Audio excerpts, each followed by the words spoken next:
You're on the Bible Forum. I'm Warren Sprouse. I want to tell you about what COVID has taught those people that we're starting to call our minders. Over the past year, people have put their heads together in an effort to defeat the COVID virus or learn how to live with it. In France, for example, or at least in one European country, people exposed to COVID-19 are now being given what are called bracelets. These are big, clunky-looking bracelets that fit on the arm to identify you as a person who is infected. These bracelets track wherever you go.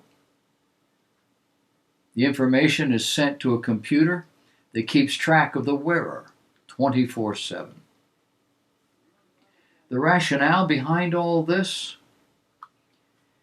While electronic bracelets are a preferable alternative to enforced isolation in COVID-19 hotels, that's what they do over there, it's important to explicitly define the purpose for which these bracelets are going to be used, and to restrict access to the data that they are going to produce so as to maintain a high level of security regarding this sensitive personal information. I'm not sure that any of that's in place right now. Are electronic bracelets an innovation? Not really. Intelligent speed adaptation systems on our telephones are also constantly monitoring our location through the bracelets, though the bracelets tend to be based on more accurate technology than what's used for cell phone location monitoring. And as a result, they're going to be, for those that are using them now, much more intrusive. On the other hand, bracelets annoy us because they are much more visible and prominent as compared to the invisible or the surreptitious use made of our personal data, whether that's location data, health details, what you're doing on your internet. You don't think those people are just deleting all that. You browse, you look, somebody knows what you're doing. So if it's possible to use bracelets instead of forcing people into quarantine outside their homes in what they call hotels, then this is clearly a better option. In the current case, infringement of the right of privacy is preferable to infringement of the right of freedom to move around. But like all the policy ideas that have been quickly cooked up in the course of the novel coronavirus pandemic, the use of electronic bracelets raises several questions that currently have no answers. One important question is, will it work? And another one is, if it works, will it be used in other ways on other people? And the answer to both of those questions is yes, it will work. And it will be used in other ways. The most important question, however, is how else will this technology be applied? It's like driverless cars. We have no idea where the technology is taking us. Did you see this week they had a big thing on driverless cars? Some company, I've forgotten which it is, a delivery company of some sort. It could be Amazon. I don't know. I don't think so. They've got a whole fleet of these vans that drive themselves. They're coming. And the day is going to be when you are not going to be allowed to drive. Not me. I'll be gone. But your children, your 10-year-old children, will be riding in cars with no drivers. And they won't be allowed to buy a car. They won't want to buy a car. We're cultivating an entire generation willing to embrace technology in general. Doesn't matter what it is.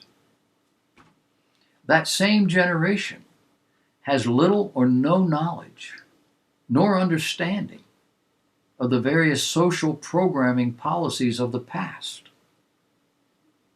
And they don't understand the natural depravity of mankind. They think everybody's a good guy. Nobody would be doing anything terrible to me. No, they want to help me. That's what they're here for. Oh, yeah, they're making money, but it's a good thing. And they don't understand, largely because they don't go to church, that all human beings are born sinners. The Bible uses the word depraved. We call it selfish. But it's the code of the 2-year-old. That code is, if I see it, it's mine. If you have it and I want it, it's mine. And the list goes on. Parenting has largely been discarded in our culture. But parenting was the place where those little ones learned reality. But like every other social policy, everything has been moved around, and children are not growing up to understand things we used to call the social graces, let alone godly values. When the world is sufficiently populated with these brats, there's no telling what's going to happen. We're starting to see it now, but it will get worse. The homosexual movement, that was the first one. Homosexuality's been around as long as there have been people on the planet. But this is the first time it has been accepted in Western culture. Why? Well, we have abandoned our Judeo-Christian ethic, which is another nice way of saying we've taken the Bible and thrown it out the door, so we don't need it anymore.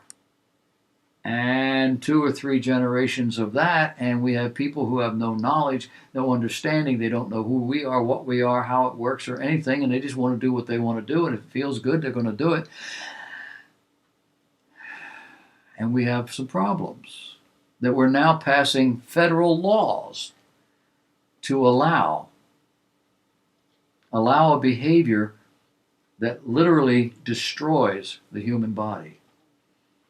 Not in every case, but it can and will. And all of this came right behind our abandonment of biblical Christianity, of the Bible's standard of morality.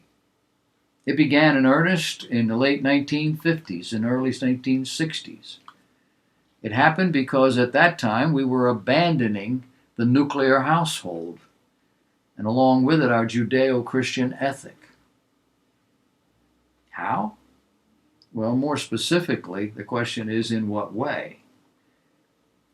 Initially, by justifying divorce, allowing people to get a divorce just because they wanted one. It's called a no-fault divorce. We never had that before. It began when we sent our wives out to work, not because we needed her to work so that we could eat, but rather that we could live better. Sending mom out away from her children when they are still not even in school yet. Putting those little babies in daycare to be raised by people who most likely didn't share your values, your beliefs. By relaxing our moral code in order to enjoy television and all it brought into ours and into your children's minds, hearts, and lives. Opening our living rooms to something that was called Saturday Night at the Movies. Anybody remember Saturday Night at the Movies? First time, it was in the mid to late 60s, I've forgotten now when. No, it had to be before 65, that's for sure. We were watching Saturday Night at the Movies. Eventually, it morphed into every evening of the week. We had daytime soap operas. We had alcohol being shown on television, never before. People smoking on television. They didn't even do that in the movies. Profane words and images crept into all of this visual imagery.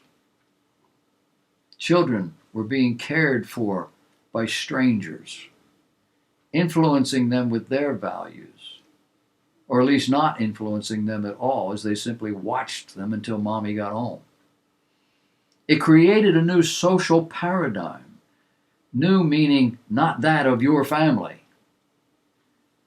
And the list is long.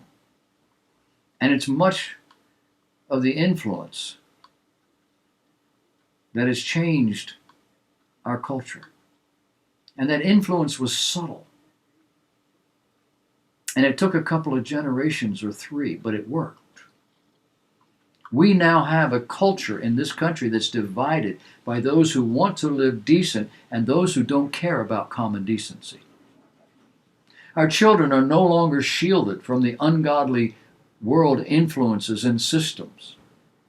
In fact, many parents encourage them to be exposed to all of this in order to make them more well-rounded, to make them aware of what's going on, in order that they might not be shocked or that they could protect themselves. They believe that this will help keep them from being hurt or confused.